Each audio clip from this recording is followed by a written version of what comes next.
नमस्कार, आप देख रहे हैं एफएम न्यूज और मैं हूं आपके साथ में शोभित पाठक। बुलेटिन की शुरुआत करेंगे इस वक्त की अहम खबर के साथ। उन्नाव में पूर्व निर्धारित कार्यक्रम के तहत उप मुख्यमंत्री केशव प्रसाद मौर्य उन्नाव के कुसुम्बू गांव पहुंचे और नवाबगंज ब्लॉक क्षेत्र में स्थित कुसुम्बी माता के दर्शन के बाद डिप्टी सीएम ने एक चौपाल को संबोधित भी किया। बता दें कि संबोधन में उन्होंने सरकार की योजनाओं के बारे में बताया और कई योजनाओं से संबंधित लाभार्थियों को प्रमाण पत्र देकर सम्मानित भी किया।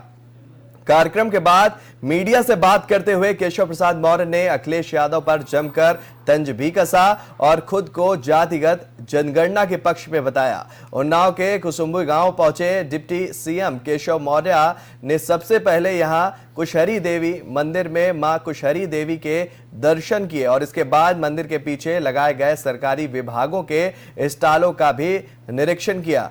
इसी के साथ सरकारी योजनाओं के लाभार्थियों को प्रमाण पत्र दिए गए। जातिगत जनगणना के पक्ष में बयान देते हुए उन्होंने कहा कि वह इस जनगणना के पक्ष में है। वहीं अखिलेश यादव के शूद्र वाले बयान पर कहा कि यह बयान नहीं, उनकी बेचैनी है। जैसे बिना पानी के मछली तड़पती है, वैसे ही सत्ता के बिना अखिलेश और उनके गुंडे और अपराधी तड़प रहे हैं, क्योंकि इस बार के चुनाव में सपा का सुपड़ा साफ हो गया है। 4 वर्णों के काल पर जब उनसे पूछा गया कि आप क्या हो, तो केशव प्रसाद मौर्य ने कहा कि मैं हिंदू हूं और मुझे हिंदू होने पर गर्व है।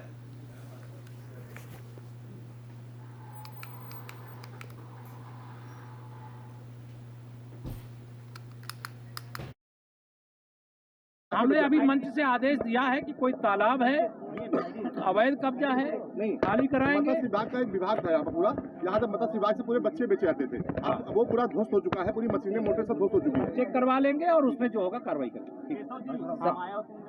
अखिलेश जी से पहले लगातार कह रहे थे कि मैं शूद्र हूं, मुझे गर्व है। मायावती ने आज कहा है कि ये एससी एसटी ओबीसी को अपमानित करने वाली। मैंने अभी मंच से कहा, लग रहा आपने ध्यान नहीं दिया। ये समाजवादी पार्टी का इस समय अभियान चल रहा है कि दूध में जैसे नींबू डाल करके उसको फाड़ने का काम किया जाता है, लेकिन उनकी साजिश सफल नहीं होगी।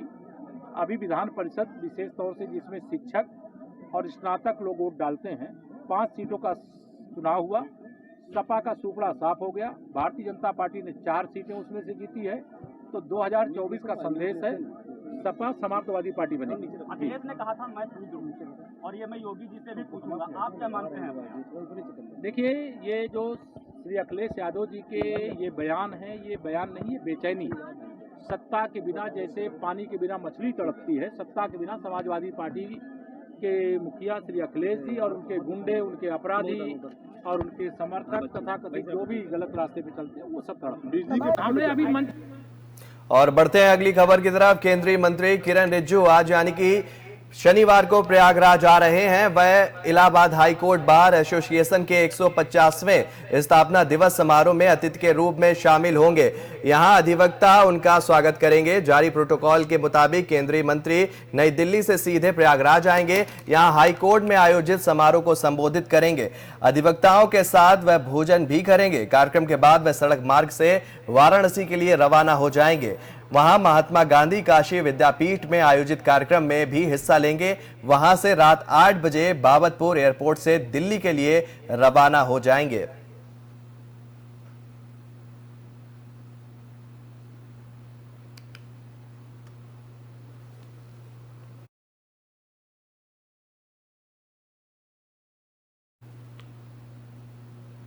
और बढ़ते हैं अगली खबर की तरफ। यूपी बोर्ड 16 फरवरी से शुरू हो रही हाई स्कूल व इंटर की परीक्षा को लेकर काफी सतर्कता बरत रहा है। नियमों में बदलाव के साथ ही समय समय पर नए निर्देश भी जारी कर रहा है। परीक्षा नकल विहीन व पूरी पारदर्शिता के मद्देनजर बोर्ड परीक्षाओं में पहले से ही सतर्कता बरत रहा है। और आपको बता दें कि नई व्यवस्था लागू होने के बाद कॉपियों के लिए QR कोड का नामांकन भी किया जा रहा है। पूर्व बोर्ड की कॉपियों के पन्नों के साथ ही पूरी कॉपियों के बदलने की शिकायत लगातार मिलती रही है और इससे परीक्षा की शुचिता पर भी प्रश्न चिन्ह लगता रहा है। इस बार इस तरह का कोई मामला सामने ना आए, इसको लेकर बोर्ड इस बार फूंक फूंक कर कदम उठा रहा है। बोर्ड ने यह भी स्पष्ट किया है कि परीक्षा समाप्ति के बाद यह भी सुनिश्चित किया जाए कि कक्ष में उपस्थित सभी परीक्षार्थियों की उत्तर पुस्तिकाएं जमा हो गई हैं। इसके बाद ही उन्हें कक्ष से बाहर निकालने की अनुमति दी जाए।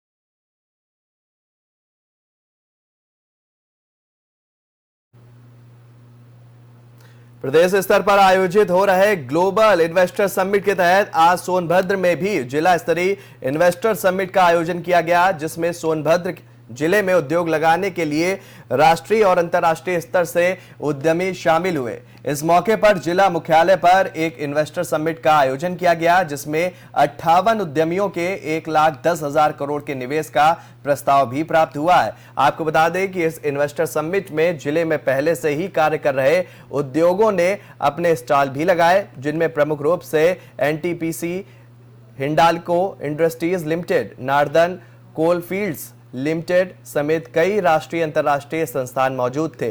इस मौके पर जिलाधिकारी चंद्र विजय सिंह, समाज कल्याण राज्य मंत्री संजीव गौड़ के साथ दर्जनों उद्यमियों ने भी हिस्सा लिया।